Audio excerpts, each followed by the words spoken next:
Reflect on the fact that as we meet today, there are thousands, literally tens of thousands of men and women in the United States who got up this morning and put on a badge or picked up their briefcase and went to work to make sure that we would be safe.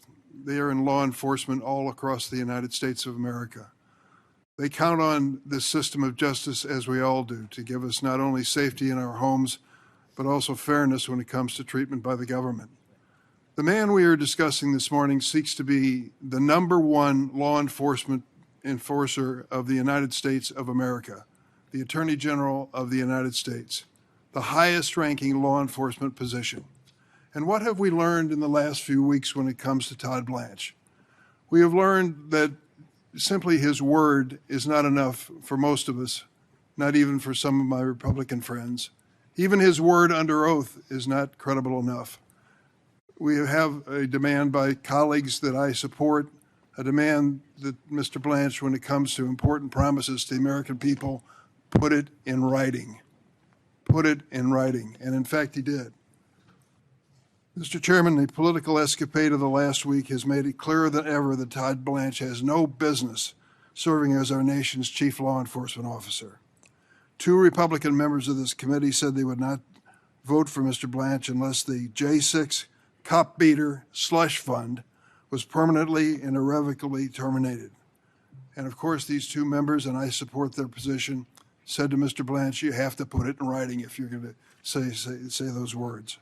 President Trump responded, as we might have guessed, as he always does, by doubling down on his position and personally attacking our colleagues. To state the obvious, Mr. Blanch's statement on the slush fund and the IRS immunity agreement are not signed by the parties to the settlement agreement and are therefore unenforceable. The parties could still sue to enforce the agreement, and the cop beaters fund can easily be revived with a new order from the Department of Justice 15 minutes after Mr. Blanch is confirmed as Attorney General. Indeed, the President himself has loudly telegraphed that's his plan. This is the exact issue that the 2 senators identified as a basis for their objection to his nomination, Blanch's nomination. To my Republican colleagues, you gave Mr. Blanch the benefit of the doubt when you supported his nomination to be Deputy Attorney General. 17 months later, there is no doubt where his loyalty will lie.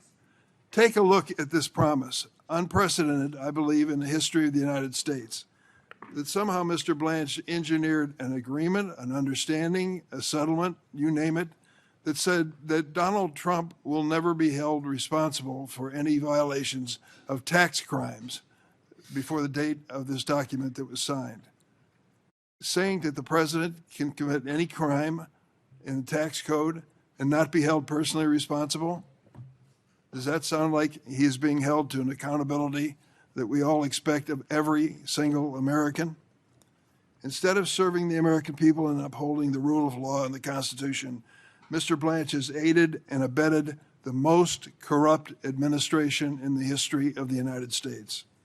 Prior to this hearing, Mr. Blanch told me he, quote, made a mistake, close quote, by creating the January 6th slush fund. Where did he say it? In my office, with witnesses, my staff, to what I'm about to say.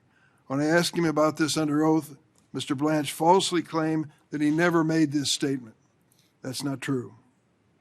Mr. Blanch's willingness to casually lie under oath about a statement he made in a room full of witnesses shows the lengths he will go to avoid offending President Trump. Why doesn't he want to concede he made a mistake? We all do that from time to time, right? No, no, no. Manly MAGA leaders do not admit a mistake or use the word sorry. So he was held accountable by the president. Mr. Blanch has claimed he recused himself from matters involving President Trump in his personal capacity. Yet he personally signed the agreement releasing President Trump, his family, and businesses from tax liability. When asked how DOJ justified the slush fund's outrageous $1.776 billion price tag, Mr. Blanch refused to answer. He shows contempt for this committee and for our history by refusing to admit that the sum was chosen to signal support for the January 6th rioters, and many of us remember when they attacked and invaded the Capitol. Those writers shamelessly invoke 1776 to compare themselves to American revolutionaries. Give me a break. Mr. Blanch told me that a ruling against the settlement was, quote, a hit piece personally directed at him.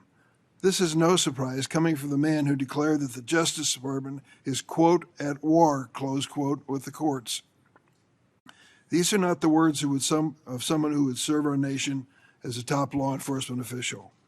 One of Mr. Blanch's first acts as Deputy Attorney General was to issue a memo gutting DOJ's crypto crime enforcement, which allowed the president to rake in $1.4 billion in a crypto windfall last year, even as Americans reported billions of dollars in cryptocurrency fraud losses.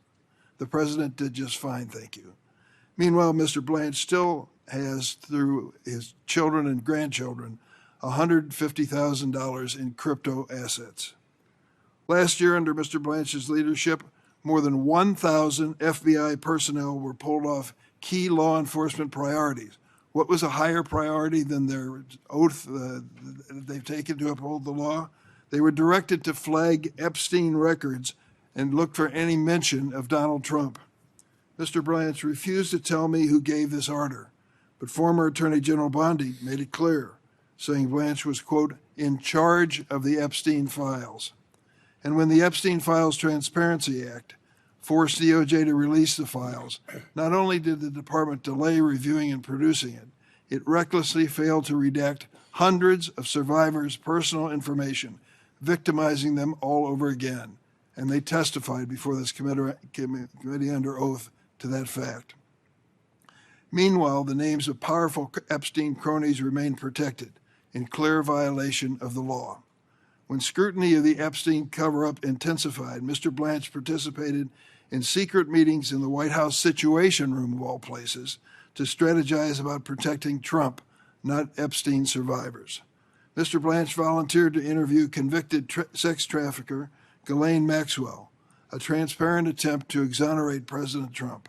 Just days later, she was transferred to a minimum security camp, which is unheard of, unprecedented for serious sex offenders like her. Mr. Blanch agreed to meet with Epstein survivors after months of pleas, only when his nomination was in jeopardy and a member of this committee said he wouldn't consider voting for him unless he met with these survivors. He finally met with them for almost an hour. As one survivor, Dan Obinsky, who testified before this committee, said, the meeting was a box-checking exercise. Mr. Blanch refused to take accountability for redaction failures, and he wouldn't commit to following their suggested investigative leads. It is clear that Mr. Blanch hopes to sweep the Epstein scandal under the rug. I thank those survivors for the courage they showed in this room today and around the country for continuing to advocate for survivors and speak truth to power. Mr. Blanch has played a key role in terminating thousands of Department of Justice officials. The chairman talked about his law enforcement record. Let's look at it. The goal is clear. Replace these DOJ officials with unqualified MAGA loyalists who will rubber stamp President Trump's corruption. Under Mr. Blanch's leadership, more than 16,000 employees have left the department. 16,000 employees have left the Department of Justice, including more than a fourth of its attorneys. Many have been fired for declining to initiate vindictive prosecutions or refusing to follow unethical orders, like career immigration litigator Erez Ruvani, who refused an order from Mr. Blanch's former law partner, Amo Bove, to lie in federal court. Mr. Blanch bragged about firing career law enforcement officials simply because they were assigned to investigate President Trump's misconduct. Mr. Blanch is responsible for the department losing thousands of years of law enforcement and national security expertise. This makes all of us less safe. Consider this quote. On Blanch's watch, the Trump DOJ has pursued an unabashedly vindictive agenda of leveraging the government's awesome prosecutorial powers in its public trust against the president's political enemies. These aren't my words. This is the conclusion of the National Review, the leading conservative publication founded by William Buckley. This isn't about Democrats versus Republicans. This is about rule of law versus lawlessness. The Attorney General is supposed to be the people's lawyer. Department of Justice should work on behalf of all the American people. Mr. Blanch continues to operate as the president's personal lawyer, treating the Justice Department like a law firm serving one client, the president. The president has made it clear he plans to keep Mr. Blanch in place as acting Attorney General, a damning comment on his capacity to honorably serve in this role. This committee does not need to legitimate Mr. Blanch's appointment by providing our consent. I yield.